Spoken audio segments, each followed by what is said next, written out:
Hello, I'm Mark Hammett, minister of the Weber Road Church of Christ in Corpus Christi, Texas. I'm very glad that you've joined me for this daily devotional and Bible reading. Every weekday, I try to present one of these, and so I hope that you'll join us often if you don't already do so.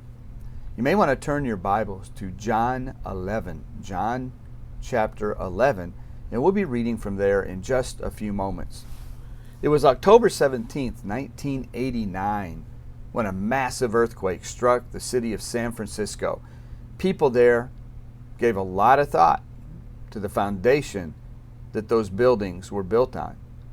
Buildings built on solid ground sustained much less damage than those built on the filled-in areas. The South Pier of the Golden Gate Bridge sits directly on top of the San Andreas Fault. Yet it was undamaged in that quake because the weight of the bridge rests on the two towers deeply embedded in the rock beneath the sea. Remember, that double-decker freeway, you can go back and look on the internet and find pictures of it and how much of it collapsed. But it was in Oakland, and it collapsed. It collapsed on cars, and people lost their lives. But it was built on land that had been filled in. It all looked the same until the time of testing. Unless we are committed to building our life upon Jesus and His Word, which are the solid foundation of the Christian life, unless we learn and put all of those precepts, those commands, the guidance, the instruction that He gives us into practice, we're not anchored in the solid rock. Our lives will continue to be filled with frustration, and we'll have no foundation upon which to rest and be secure. We'll continue to be dissatisfied with the progress of our life. We'll continue to have no sense of real accomplishment. And when the storms of life come, and they will, we'll fall. Not maybe, but we will fall if we have no solid foundation. And great will be our crash. There was a well-known preacher years ago that said this: tough times don't last, but tough people do. The encouragement that I would have for you as a minister is to, again, establish that solid foundation in your life. For those times when they do come, you'll be able to have something to rely on and to keep you steady. Let's go ahead and read from John chapter 11. This is a great account, and I hope that you'll continue to read it. We don't have time to read the whole passage, but at least it'll get you started and you can finish it on your own. John chapter 11.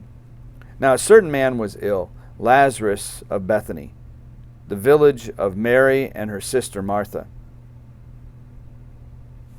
It was Mary who anointed the Lord with ointment and wiped his feet with her hair, whose brother Lazarus was ill. So the sister sent to him, saying, Lord, he whom you love is ill. But when Jesus heard it, he said, This illness does not lead to death. It is for the glory of God, so that the Son of God may be glorified through it. Now Jesus loved Martha and her sister and Lazarus.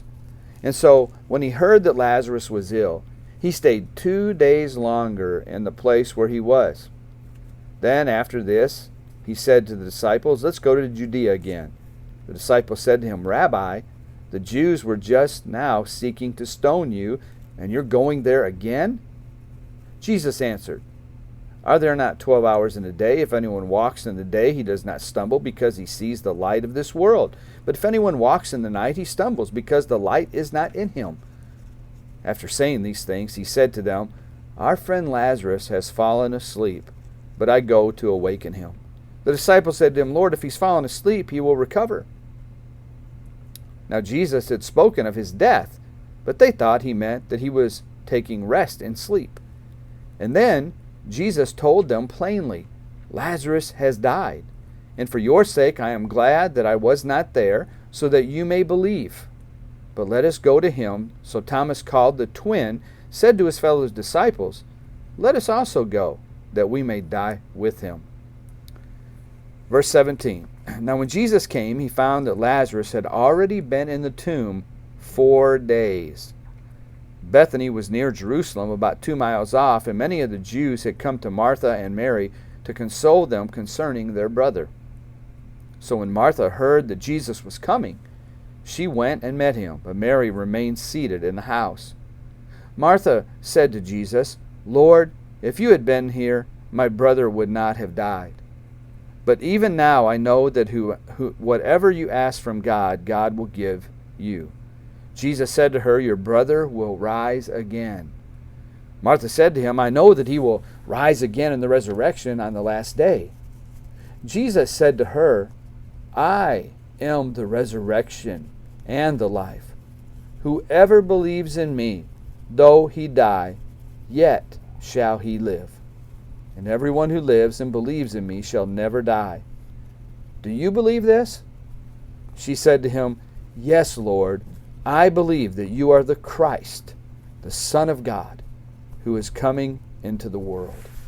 I hope that you'll continue to read that passage. It's a beautiful passage which later tells of how Jesus raised Lazarus from the dead. May the Lord bless you richly as you seek to follow his will.